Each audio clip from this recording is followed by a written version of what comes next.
satu panggung tu menjerit. Dan saya senyap. Masa saya senyap tu, saya lupa nak cakap apa pun. Saya black out. Itu benda yang saya paling takut sebagai pelakon.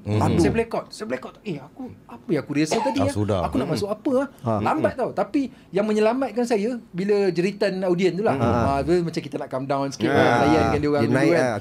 Lepas tu Jihan masuk sikit, barulah saya dapat. Lepas tu hentak sikit. Habis pada tu saya terus balik. Saya tak tunggu. Saya keluar je daripada parking kereta tu, ada orang hantar dekat Twitter apa, dia kata yang saya buat tu menang, Johan.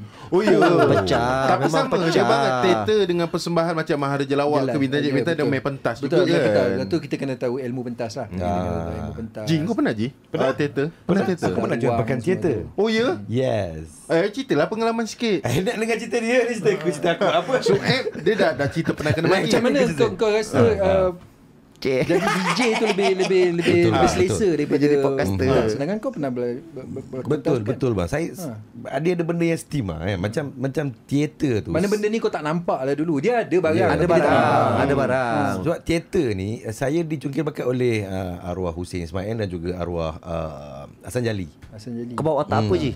Macam-macam. Aku dekat 15-16 teater aku berlakon. Kena try lah berlakon teater, Mat. Kau try lah, jom. Aku sebenarnya daripada dulu nak tanya, kenapa kau tak berlakon musim-musim? Saya macam saya tak ada jiwa pun, takut pun je. Saya tak biasa teater. Padahal kita start daripada pentas tu. Raja Lawak semua kan. Kau Yayasan Johor dulu tak lah. Saya mak daripada Johor.